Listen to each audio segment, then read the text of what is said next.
Cette période exceptionnelle donne furieusement envie de s'évader et de s'émerveiller, n'est-ce pas? Ça tombe bien, l'art est un excellent guide en la matière. Dans cet épisode de mon bol d'art, laissez-vous emporter dans une ronde festive et joyeuse, entourée de satyres et de bacchantes, sculptée par l'artiste Aimé Jules Dalout. Je suis Maric, médiatrice culturelle au Musée des Beaux-Arts de Calais. C'est avec plaisir que je partage avec vous mon regard sur la bacchanale. Observons ensemble cette scène enivrante, sensuelle et pleine d'énergie. C'est une immense bacchanale et Vénus Astarté, anime la ronde infernale.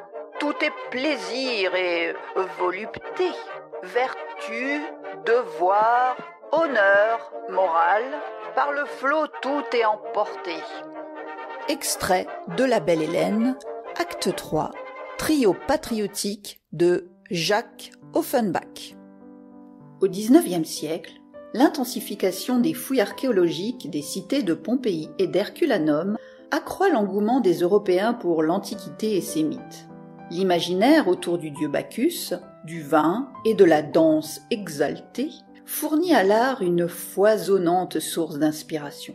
En France, la recrudescence surprenante du thème de la bacchanale, faite en l'honneur du dieu Bacchus, révèle une société en rapide métamorphose, tournée vers la célébration des plaisirs terrestres et des joies matérielles. Les artistes de l'époque s'attachent à représenter en particulier la bacchante, suivante de Bacchus. À travers ce personnage, il porte un regard sur la place de la femme dans la société du XIXe siècle, souvent encore très conservatrice. Il libère son corps et le manipule. La création musicale, la danse et le théâtre puisent également leur inspiration dans le mythe antique. La bacchanale, la danse bachique, se trouve au cœur des décors des opéras, dont le Palais Garnier à Paris. Ce haut-relief, plein de vie, intitulé La Bacchanale, est l'œuvre d'un artiste modeste, terriblement talentueux et profondément républicain, Aimé Jules Dalout. Celui-ci étudie à l'École des Beaux-Arts de Paris et commence à gagner sa vie en travaillant pour des ornemanistes. C'est chez l'un d'eux que débute son amitié pour Auguste Rodin. Paris est alors en pleine mutation. Dalout se forge une expérience en travaillant dans les grands chantiers de la capitale, en produisant de la sculpture décorative pour des immeubles sur les grandes avenues parisiennes. Fuyant les mondanités et vivant en famille, Dalout se livre à un labeur considérable. Parmi ses nombreux clients, la ville de Paris lui commande, entre autres, la fontaine de la Bacchanale pour le jardin des Serres d'Auteuil, au bois de Boulogne. La Bacchanale est une œuvre décorative réalisée entre 1879 et 1891. Elle est très éloignée des thèmes républicains qu'Aimé Jules Dalout recherche par conviction. Ce thème répond pourtant au goût d'une riche clientèle privée. L'artiste y reprend un des sujets mythologiques maintes fois traités par les maîtres du passé. Ces groupes décoratifs, destinés au marché privé ou public, sont bien souvent des tâches imposées qui y font vivre la famille Dalout.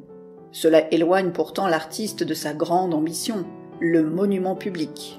Cependant, Dalout parvient avec la bacchanale à conjuguer veine mythologique et statuaire monumentale.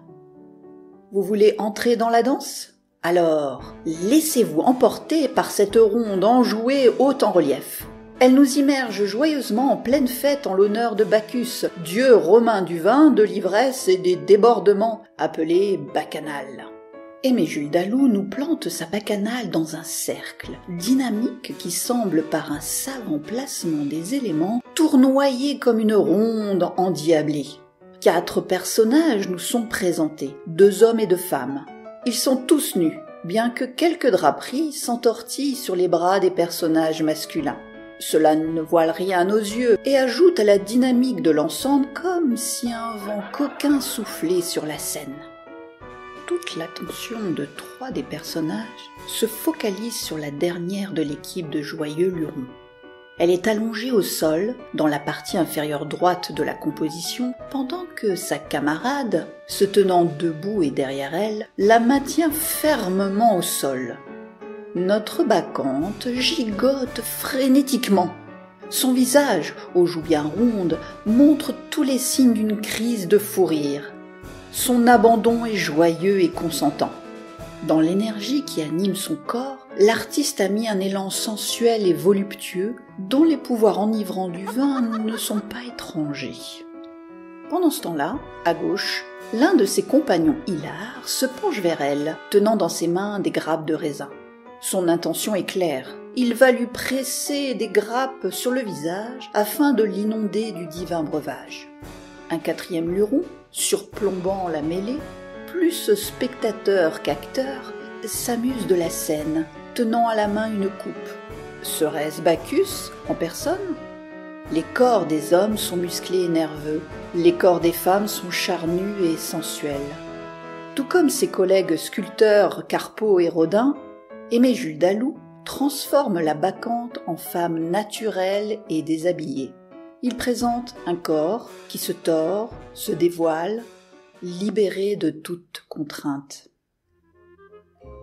Si la découverte de la bacchanale sculptée par Aimé Jules Dalou vous fait tourner la tête, venez la découvrir physiquement au Musée des Beaux-Arts de Calais. Elle est accrochée dans le parcours permanent des collections.